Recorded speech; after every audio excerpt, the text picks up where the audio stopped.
নমস্কার বন্ধুরা, cooking and travel with Anupama চ্যানেলে আপনাদেরকে স্বাগত। আজ আমি আপনাদের সামনে দেখাবো মাইক্রোওয়েভে কিভাবে পোলাও রান্না করে আপনারা দেখাবেন। আপনারা আমার সাথে থাকবেন এবং ভিডিওটি পুরো অবশ্যই দেখবেন। ভিডিওটি যদি পুরো ভালো লেগে থাকে অবশ্যই আমার চ্যানেলকে সাবস্ক্রাইব করবেন এবং ভিডিওটি শেয়ার করে দেবেন। মাইক্রোওয়েভে পোলাও রান্না করতে যেগুলো আমি নিয়েছি সেগুলো আমি একে একে আপনাদের দেখাবো। আমি পোলাওয়ের ক্ষেত্রে গোবিন্দভোগ চাল ইউজ করি। পরিমাণ মতো চাল আমরা নিয়ে নিয়েছি এবং যে উপকরণগুলো লেগেছে সেগুলো আমি আপনাদেরকে এবার বলবো। দেখুন, আমি পরপর ছোট ছোট বাটিতে এভাবে সাজিয়ে রেখেছি এবং প্রত্যেকটা আপনাদের দেখাবো। এটা হলুদ, নুন, এটা গরম মশলা, আর ফোড়নের জন্য আমি গোটা গরম মশলা নিয়েছি এবং আর নিয়েছি তেজপাতা এবং শুকনো লঙ্কা।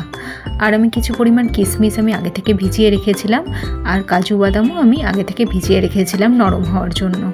পাশে আমি বাটিতে চিনি রেখেছি, মানে সুগার রেখেছি, এবং এটা হলো ঘি।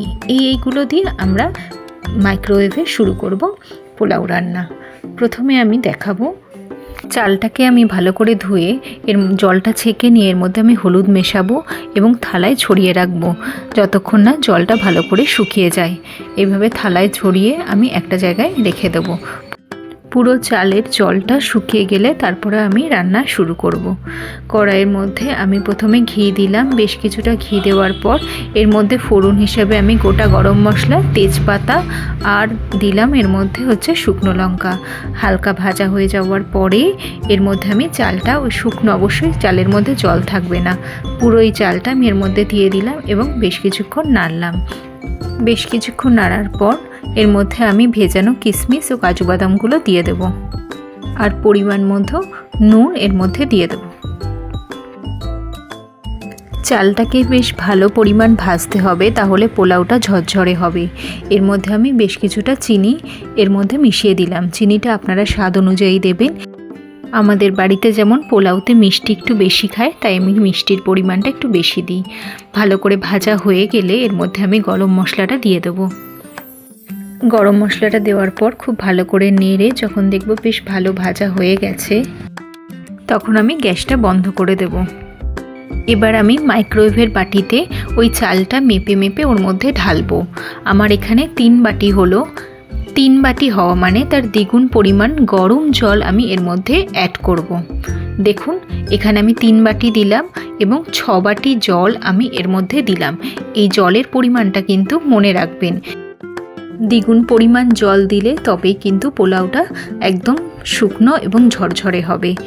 এরপরে এর মধ্যে আমি সামান্য নুন দেব এই জলের মধ্যে।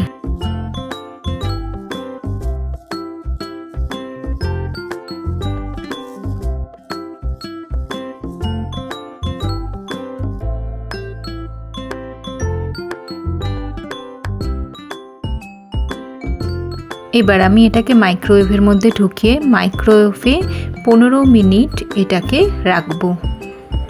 15 মিনিট দেওয়ার পরেই আমাদের মাইক্রোওয়েভে তৈরি হয়ে যাবে পোলাও।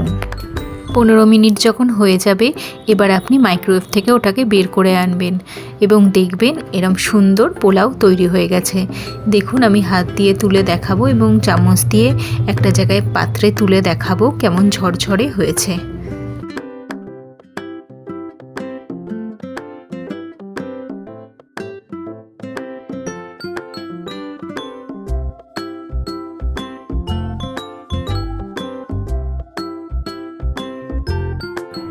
মাইক্রোওয়েভে খুব সহজেই আপনারা এটা তৈরি করতে পারবেন।